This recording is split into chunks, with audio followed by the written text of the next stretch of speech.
And of those 4 scripts, how much easier has it been for you to receive feedback?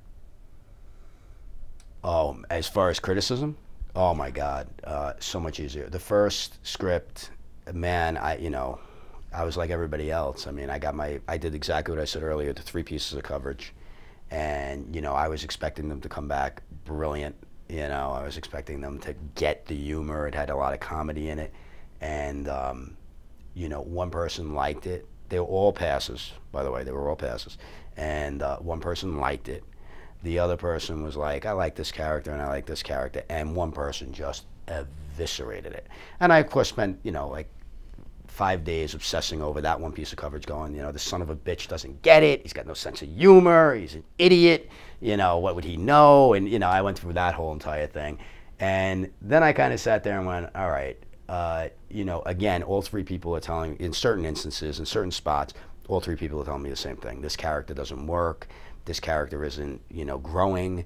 You're doing a great job with your second. This was actually one of the pieces of feedback on the first one was, and you talked about growth earlier, when you have to kind of realize this, you're doing a great job with your secondary characters. Your secondary characters actually have all the growth, but your lead character kind of stays here. And I went, well, wait, how is that possible? I've been thinking about this character for like a year. But then I had to go back and look at it and go, well, wait a second. Yeah, right. It's true. Everybody else is kind of growing around him. And he is kind of watching them all evolve. And he's not really. So I had to go back to the drawing board and I had to say, okay, well, wait a second. And that's when I kind of wrote a little bit of an outline for this character and said, okay, looked at each scene individually and looked at what he did in that particular scene. What his, was he being proactive or was he being passive? Which is a big mistake that a lot of screenwriters make. That, things happen to their characters as opposed to their characters going out and doing things, which obviously is much more rewarding.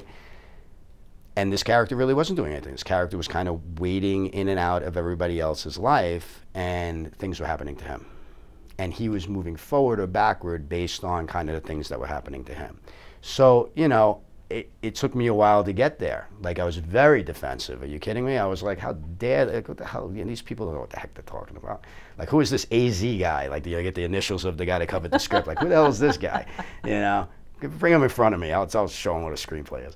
And yeah, so when I finally I took a lot of the lessons I learned on the first script as far as the coverage was concerned, because I did end up getting a lot of coverage on that script because I kept rewriting it because I wanted to get positive feedback the next time.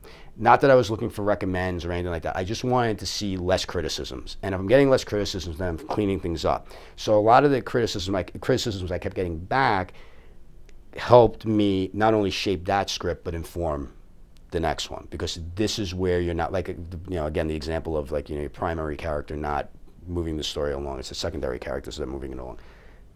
That really carried over into my second script. I knew exactly where that protagonist was going, before I wrote page 1.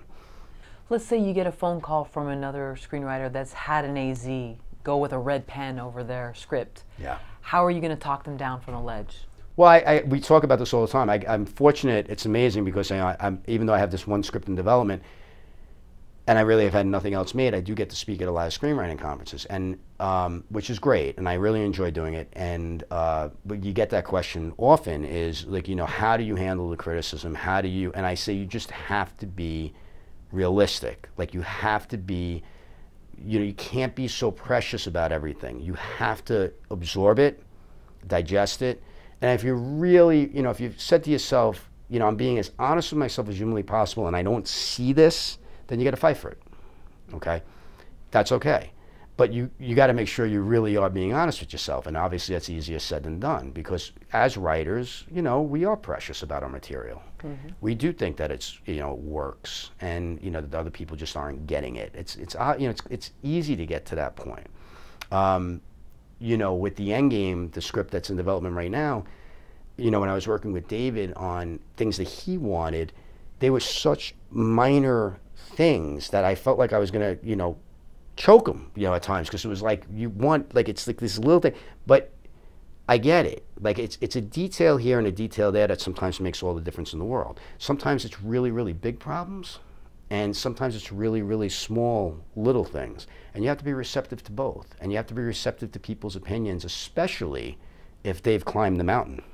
You know what I mean? If the person that's giving you that feedback has been to the top and back, and you're still climbing, then you got to surrender a little bit. How does that writer do a gut check though? Because maybe they've been told by mom, dad, and everybody back home in the school play that they did that they're amazing, but then here is different, and there are people that will just eviscerate you. Maybe they're not even trying to be mean. So how does someone do that gut check? Well, hopefully they are eviscerating you and they're not being mean. Hopefully they're just being honest. And I think the way you do that gut check is that your mother, your brother, your sister, your teacher, your fifth grade theater teacher or whatever that you wrote the great play about the tooth, the rotten tooth or something. What have they produced? What have they done in this town? Interesting. Okay. What have they done here? Okay, they haven't done anything here. And if that's what they were looking to do, then they should move out here and do it. It's fine. Listen, your friends and your family are always there. They're there for a different kind of support. They're there to support you with your dream that you want to be a working writer or that you want to be a working creative in any, whatever the pursuit is. That's their job. Their job is to support you and not say to you, you're out of your freaking mind, don't pursue it. But their job is not to tell you that the script is great, okay? It's the job of people who are doing it to tell you what's right and what's wrong about your work. And if you can accept that, and again, if you've made the relationships where you're getting in front of these people, or if you're paying for it with a consultant or coverage from somebody that's been there, then you have already put trust in somebody with your dollars. Now you got to put, I'm going to use a pun here, and I wasn't intending it, but now you got to do it with your sense, like you really do. I mean, you really do. You have to use your common sense, and you got to say, this is why I'm here. Okay. Great material rises to the top. You do need a little bit of luck. There's a lot of things that go into being a successful writer. But if the content, whatever the luck is a product of having, the luck is secondary, is something that's going to happen on the next level after you produce the great content. Because it doesn't matter how much luck you have. If it gets in front of somebody and they think it's garbage, they're not going to, and if it is garbage, if the material's not there, it's done. So you have to make sure it's the best it can be. And if you really want it to be the best it can be, you have to put your trust into somebody or a couple of somebodies. So consider the messenger. Definitely consider the messenger. That's your job to consider the messenger. But man, if you're lucky enough, let's say it's not even coverage or a consultant, if you're lucky enough that somebody is passing your material along to a producer with credits, let's say, and that producer is, willing to come back to you and not just say, not for me, which you hear in this town all the time, but this producer is willing to come back and say, it's not for me, but here's why it didn't work for me. And if you're gonna be defensive at that point and not be receptive when you're getting something from somebody who is making films, then shame on you. You know what I mean? Absolutely shame on you. So it's all about being receptive and not being precious.